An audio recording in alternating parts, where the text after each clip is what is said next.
ஓம் சக்தி பராசக்தி, திமுக ஒரு தீய சக்தி அப்படின்னு விஜய் சொல்லி ஆரம்பிச்சார். சின்ன பசங்களாம் சொல்ல ஆரம்பிச்சிட்டாங்க, ஓம் சக்தி பராசக்தி, திமுக ஒரு தீய சக்தி.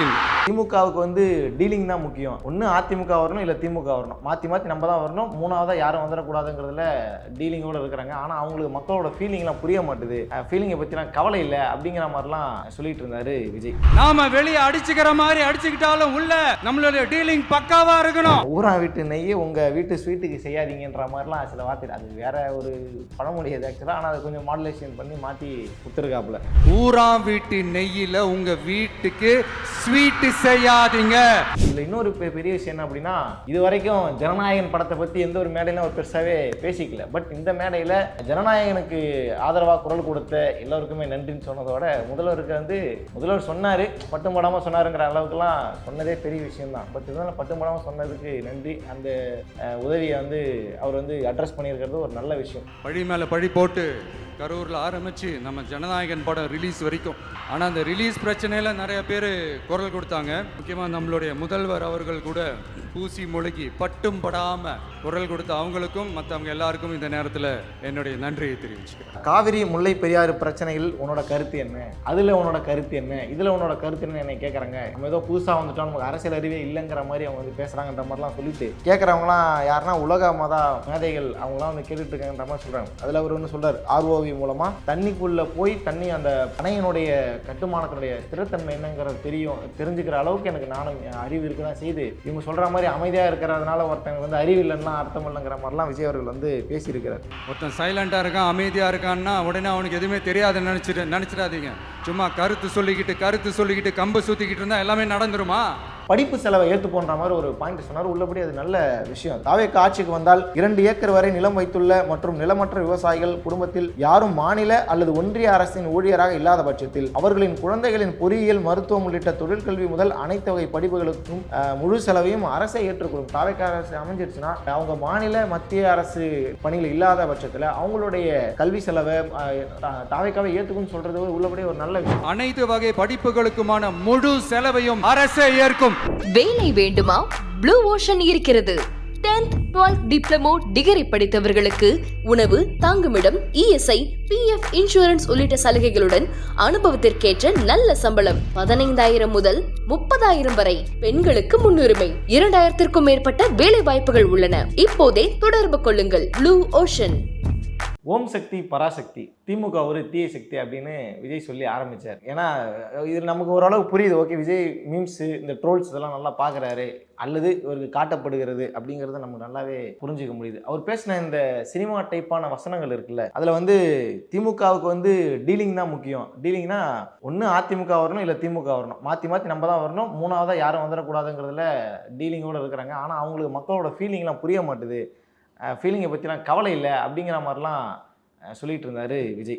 அதே போல் கலைஞர் அவர்களுக்கு சிலை வைக்கக்கூடிய விவகாரத்தில் அவர் சொன்னது என்ன அப்படின்னா, ஊரா வீட்டு நெய்யை உங்கள் வீட்டு ஸ்வீட்டுக்கு செய்யாதீங்கன்ற மாதிரிலாம் சில வார்த்தை, அது வேற ஒரு பழமொழி அது ஆக்சுவலாக. ஆனால் அதை கொஞ்சம் மாடுலேஷன் பண்ணி மாற்றி கொடுத்துருக்காப்புல. அதே போல் ஸ்டாலின் தொடரட்டும், சட்டம் ஒழுங்கு சந்தி சிரிக்கட்டும்ங்கிற மாதிரி எல்லாம் சமூக வலைதளங்களில் பேசிக்கிட்டு இருக்காங்கன்ற மாதிரி விஜய் வந்து தொடர்ச்சியாக வழக்கம் போல் எல்லா கூட்டத்திலையும் என்ன செய்வாரோ அதையே செஞ்சுருக்கிறாரு. ஆனால் தஞ்சாவூரில் இன்றைக்கி நடந்த அந்த கூட்டங்கிறது கொஞ்சம் முற்றிலும் மாறுபட்டதாக இருந்துச்சு. என்னடா அப்படி மாறுபட்டதுன்னா, மக்களுடைய பிரச்சனைகளை கூடுதலாகவே அட்ரஸ் பண்ணியிருக்கிறாரு. ரொம்ப விரிவாலாம் பேசலை, பட் கூடுதலாக அட்ரஸ் பண்ணியிருக்காருங்கிற மாதிரியான செய்திகள் தான் நம்மளால் அந்த ஒரு 20 நிமிஷம் ஸ்பீச்சில் பார்க்க முடிஞ்சுது. சரி, இப்போ இதில் இன்னொரு பெரிய விஷயம் என்ன அப்படின்னா, இது வரைக்கும் ஜனநாயகன் படத்தை பற்றி எந்த ஒரு மேடையிலும் ஒரு பெருசாகவே பேசிக்கல. பட் இந்த மேடையில் ஜனநாயகனுக்கு ஆதரவாக குரல் கொடுத்த எல்லாருக்குமே நன்றின்னு சொன்னதோட, முதல்வர் சொன்னார், பட்டும் படாமல் சொன்னாருங்கிற அளவுக்குலாம் சொன்னதே பெரிய விஷயம்தான். பட் இருந்தாலும் பட்டும் படாமல் சொன்னதுக்கு நன்றி. அந்த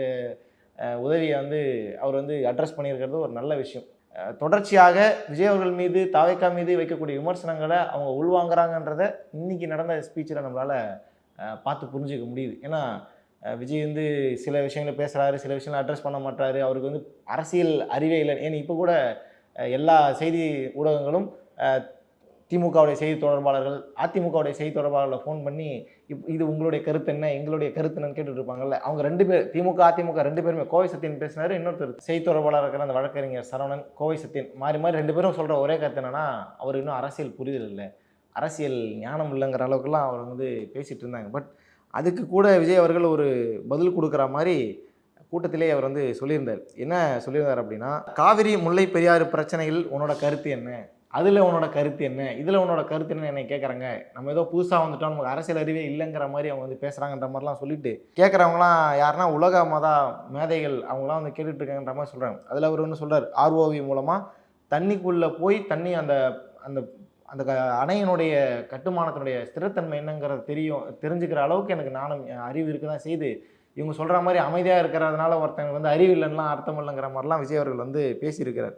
இந்த ஸ்பீச்சை தான், இந்த மாதிரியான பேச்சை தான் ஆரம்பத்திலேயே நம்ம எதிர்பார்த்தோம். பட் இது ஒரு 7-8 கட்டம் தாண்டின பிறகு தான் ஞான உதயம் வந்திருக்கிறது தாவேக்காவுக்குங்கிற மாதிரி விமர்சனங்கள் வந்துகிட்டு இருக்கு. சரி, முக்கியமான பிரச்சனைகள் என்ன அவர் பேசினார் அப்படின்னு பார்க்கும்பொழுது, மற்றவர்களை போல நானும் டெல்டாக்காரன் தான் அப்படின்ற மாதிரிலாம் நான் வந்து பெருமை பேசிக்க மாட்டேன்.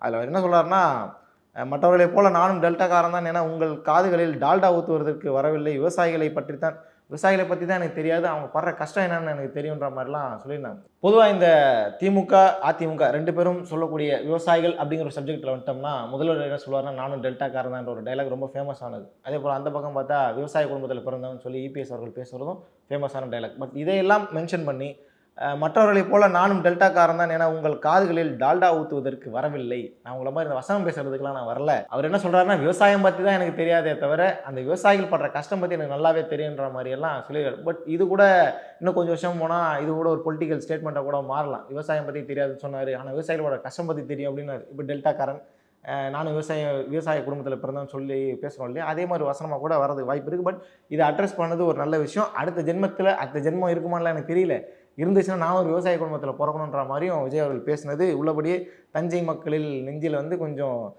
குழுகுலுன்னு இருந்திருக்குன்ற மாதிரியும் நம்ம புரிஞ்சுக்கலாம். சரி, அடுத்து என்ன சொல்கிறார் அப்படின்னா, சென்னையில் டெல்லி அப்படின்னு பேசுகிறதும், அதே போல் அடித்தள கொள்கைக்கு ஏதாவது ஒரு வேட்டு வந்துருச்சு, அவங்க பிரச்சனை ஏதோ அவங்க கொடுத்துட்டாங்க அப்படின்னா உடனே டெல்லிக்கு வெள்ளக்கொடி பிடிக்கிறதும் யாருன்னு எல்லாருக்குமே தெரியும்.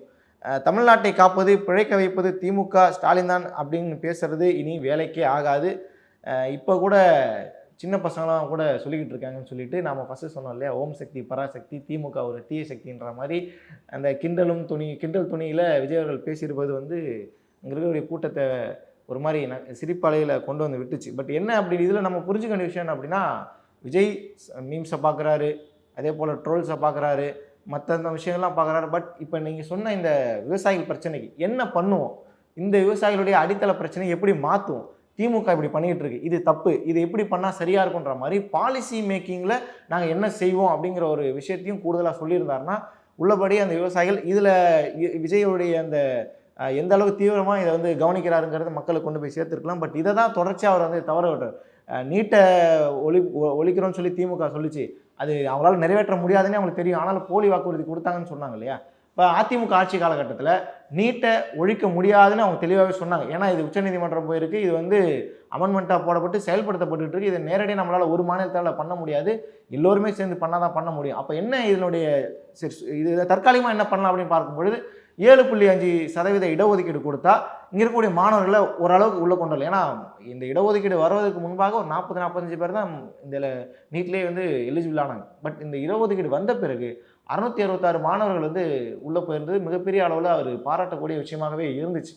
1000 விமர்சனங்கள் பாஜகவோட கூட்டணியில் இருக்காரு, அப்படி இருக்காரு, அடிமை எழுதி கொடுத்துட்டார் அப்படின்னு சொன்னாலும் அந்த 7.5 இடஒதுக்கீடுங்கிறது மிகப்பெரிய அளவில் அவருக்கு கை கொடுத்துச்சு தமிழக மாணவர்களுக்கு. அதே போல் திமுக ஆட்சியில் அந்த 7.5% ஒரு 10% மாற்றினா 600ங்கிறது ஒரு 1000 மாறி இருக்கும். ஆனால் இன்றைக்கி வரைக்குமே அது ஒரு பொலிட்டிக்கல் ஸ்டண்ட்டாகவே பயன்படுத்திட்டு இருக்காங்கிற ஒரு விமர்சனம் வைக்கப்படுது இல்லை.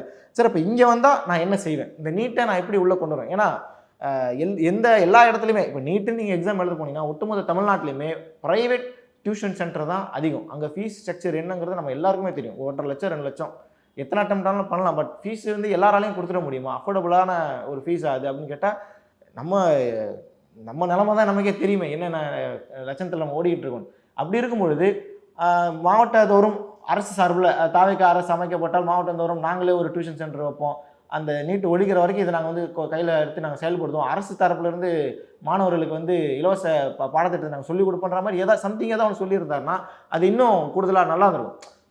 குறைகளையும் நிறைவேற்றப்படாத வாக்குறுதிகளையும் சுட்டி காட்டுற அதே தருணத்தில் நம்ம என்ன செய்வோம், இதுக்கு ஆல்டர்னேட்டாக எங்கள் கையில் என்ன சோர்ஸ் இருக்குன்னு கேட்டால் அதை வந்து நாங்கள் தேர்தல் வாக்குறுதியில் கொடுப்போம்னு சொல்கிறது வந்து ரொம்ப காலதாமதமாக கொடுத்தா அது எப்படி மக்கள்கிட்ட ரீச் ஆகுன்ற ஒரு கேள்வியும் இருக்குது. அது எப்படி அவங்க அணுகிறாங்கன்றது தெரியல. அப்புறம் இன்னும் சில முக்கியமான விஷயங்களை குறிப்பிட்டு சொன்னார். ஐநா சமீபத்தில் வெளியிட்ட ஒரு அறிக்கையில் நிலத்தடி நீர் திவாலாகப் போகிறது என்ற தகவலை வெளியிட்டு இருந்தது. மண்ணையும் மணலையும் மலைகளையும் கனிம வளங்களையும் கொள்ளையடித்தால் என்ன ஆகுன்ற ஒரு கேள்வி கேட்டு, கனிம வள திருட்டு நம்ம நீண்ட காலமாக ஒரு பெரிய பிரச்சனையாகவே இருக்குது. இதில் பல பல தலைகள் பல அமைச்சர்களுடைய பேரெல்லாம் கூட அடிபட்டிருக்கு. குறிப்பாக நீர்வளத்துறை அமைச்சர் துரைமுருகன் பேர், மணல் கரிகாலம், இப்படி ஏகப்பட்ட பேர் வந்து தொடர்ச்சியாக நம்ம வந்து சமூக வலைதளங்கள்லையும் செய்திகள்லையும் நம்ம கேட்டுக்கிட்டே இருக்கிறோம். ஊழல் குற்றச்சாட்டு இப்போ அமைச்சர் நேரு மேலே வச்ச மாதிரி எல்லா அமைச்சர்கள் மேலேயும் இருக்குது. அதில் கனிம வளம்ங்கிறது ஒரு மிகப்பெரிய பங்களிப்பாகவே இருக்குது. ஆட்சி அமைஞ்ச உடனேயே உங்களுக்கு எங்கே தேவைனாலும் நீங்கள் வந்து மணலை நீங்கள் அள்ளிக்கலான்ற அளவுக்குலாம் ஒருத்தர் பேசினார். அந்த அளவுக்கு இருக்கும் பொழுது எதிர்கால சந்ததியினருக்கு எதை நம்ம விட்டுட்டு போகிறோன்ற ஒரு கேள்வி இருக்குல்ல. எல்லாத்தையுமே இப்பயே நீங்கள் எல்லாத்தையும் காலி பண்ணிட்டீங்கன்னா அவங்க வந்து என்ன பண்ணுவாங்கிற ஒரு கேள்வி இருக்குல்ல. இது சாதாரணமாக விஜய் மட்டுமே பேசிட்டாருங்கிறத தாண்டி இது எல்லா மக்களுமே பேச வேண்டிய ஒரு சப்ஜெக்ட். விஜய் கை வச்சிருக்காரு. பட் இதுலேயும் கனிம வளத்தை நீங்கள் எடுக்கிறதுனால என்ன பிரச்சனை வருது, மக்கள் என்ன பிரச்சனை சந்திக்கிறாங்க, இதனால் அரசுக்கு எந்த அளவுக்கு இழப்பு நடக்குது, இதை நாங்கள் எப்படி சரி பண்ணுவோம், இந்த மாதிரியான கூடுதலான தகவலையும் சொல்லியிருந்தாருல அதுவும் நல்லா இருந்திருக்கும். பட் அதுவும் பெரிய அளவில் அது சொல்லலை. பட் அட்ரஸ் பண்ணது உள்ளபடியே ஒரு நல்ல விஷயம். அதே போல் தமிழ்நாட்டின் அனைத்து நதிகளையும் இணைப்போம் என்று சொன்னவர்கள் அதை செய்தார்களா? இவர்கள் எப்பொழுதும் தேர்தல் நெருங்கும் நேரத்தில் இது போன்ற திட்டங்களை அறிவித்துவிட்டு தேர்தலில் தோற்று விடுவார்கள். அப்போது அதற்கு பிறகு எங்களுடைய ஆட்சி முடிந்து விட்டது என சாக்கு சொல்வார்கள். இது யூஸ்வலாக எல்லாருமே பண்ணுற விஷயம் தான். ஏன்னா இப்போ ஒரு பெரிய பெரிய திட்டங்களை அறிவிச்சிட்டாங்கன்னா அந்த ஆரம்ப கட்டத்திலே அதை செஞ்சுட்டாங்க அப்படின்னா அந்த திட்டம் வந்து முடியறதுக்கு ரொம்பவே டைம் எடுக்கலாம். இப்போ மெட்ரோ மாதிரி திட்டங்கள் எப்போ போட்டது, பட் இப்போ 2ஆம் கட்ட பணிங்கிறது எவ்வளோ நாளாக எழுதிட்டு இருக்கு இல்லையா. ஸோ அந்த மாதிரி ஆட்சி முடிகிற டைமில் நம்ம திட்டத்தை போட்டோம்னா அடுத்த ஆட்சி இவங்க வராங்க வரலங்கிறத தாண்டி ஒருவேளை திமுக தோற்று போய் அதிமுக வந்தால் கூட இது நாங்கள் அடிக்கல் நாட்டின திட்டம் இன்றைக்கி 11 மருத்துவக் கல்லூரியில் கொண்டு வந்தோம் அப்படின்னு சொல்லி மாறி மாறி கிளைம் பண்ணிக்கிறாங்களே. பட் கொண்டு வந்தது அடிக்கல் நாட்டு அதிமுக ஆட்சி காலகட்டத்தில். ஆனால் அது முடியும் பொழுது திமுக ஆட்சி காலகட்டம். அப்போ 2 பேருமே கிளைம் பண்ணுறாங்களா. இந்த மாதிரி கிளைம் பண்ணக்கூடிய வேலையை தான் வந்து தொடர்ச்சியாக செஞ்சுக்கிட்டு இருக்காங்கிறத ரொம்ப சூசகமாக சொல்லியிருக்கிறாரு விஜய். சரி, அதே போல் படிப்பு செலவை ஏற்றுப்போன்ற மாதிரி ஒரு பாயிண்ட் சொன்னார். உள்ளபடி அது நல்ல விஷயம். அது தாவேக்கா ஆட்சிக்கு வந்தால் 2 ஏக்கர் வரை நிலம் வைத்துள்ள மற்றும் நிலமற்ற விவசாயிகள் குடும்பத்தில் யாரும் மாநில அல்லது ஒன்றிய அரசின் ஊழியராக இல்லாத பட்சத்தில் அவர்களின் குழந்தைகளின் பொறியியல், மருத்துவம் உள்ளிட்ட தொழிற்கல்வி முதல் அனைத்து வகை படிப்புகளுக்கும் முழு செலவையும் அரசை ஏற்றுக்கொள்ளும். தாவேக்கா அரசு அமைஞ்சிருச்சுன்னா அவங்க மாநில மத்திய அரசு பணிகள் இல்லாத பட்சத்தில் அவங்களுடைய கல்வி செலவை தாவேக்காவை ஏற்றுக்குன்னு சொல்கிறது உள்ளபடியே ஒரு நல்ல விஷயம். இது எல்லா கட்சியுமே சொன்னாங்க. பட் எந்த அளவில் செயல்படுத்துகிறாங்கன்றதெல்லாம் தெரியல. இப்படி நிறைய பிரச்சனைகள் வேலூர் மக்கள் பற்றி கூட சொன்னார். இந்த வழக்கம் போல் நான் வந்து உங்களை சொல்ல மறந்துட்டேன்னு சொல்லி இந்த வெற்றி நிச்சயம் டைலாக்லாம் பேசின பிறகு இதெல்லாம் தாண்டி விஜய் கடந்த ஸ்பீச்சில் அவர் பேசின விஷயங்களை விட இன்றைக்கி பேசினதுங்கிறது உள்ளபடியே ஒரு நல்ல முன்னேற்றம் தெரிகிறது. ஆனால் கூடுதலாக என்ன தீர்வு அப்படிங்கிற விஷயத்தை பற்றி பெரிய அளவில் விஜய் அவர்கள் பேசுறதில்லை. எந்த ஒரு கூட்டத்திலையுமே பேசுறதில்லை. அடுத்த முறையில் அதை சரி பண்ணுவாங்கன்றதுலாம் தெரியல. ஏன்னா இவ்வளோ நுணுக்கமாக கவனிக்கிறாரு, இவ்வளோ திமுகவை கடுமையாக விமர்சனம் பண்ணுறாரு. நம்ம ஒன்று சொன்னால் அதை வேறு மாதிரி புரிஞ்சுக்கிறாங்க. பாஜக ஃபேவராக பேசுகிறாருங்கிறவங்களாம் விமர்சனம் பண்ணுறாங்கன்ற அளவுக்கு விஜய் பேசுகிறார். அப்படின்னா பிரச்சனைகளை அட்ரஸ் பண்ணும்போது அந்த பிரச்சனைக்கான தீர்வையும் அட்ரஸ் பண்ணால் அடுத்தடுத்த கூட்டங்களில் இன்னும் மக்களுக்கு வந்து தெளிவாக அது புரியுன்ற மாதிரியும் தொடர் விமர்சனங்கள் பல பத்திரிகையாளர்களும் அரசியல் விமர்சனங்களுமே வச்சுக்கிட்டே வந்துகிட்டு இருக்காங்க. பட் இதை விஜய் அவர்கள் எந்த அளவு செயல்படுத்த போகிறாருங்கிறதெல்லாம் நமக்கு தெரியல. அடுத்து எங்கே கூட்டம் நடக்க போகிறதுங்கிறத பொறுத்து நம்ம அடுத்த வீடியோவில் கூட நம்ம தெளிவாக பேசுவோம். இறுதியாக நம்ம சொல்வது என்ன அப்படின்னா, ஒரு பிரச்சனையை நீங்கள் அட்ரஸ் பண்ணுறீங்கன்னா அதற்கான தீர்வையும் நீங்கள் சொன்னீங்கன்னா இன்னும் மக்களுக்கு எளிமையாக சென்று சேரும் அப்படிங்கிறது தான் நம்ம சொல்ல வரக்கூடிய கருத்து. அடுத்த அமர்வில் இன்னும் தெளிவாக நம்ம இதை பற்றி பேசுவோம். நன்றி.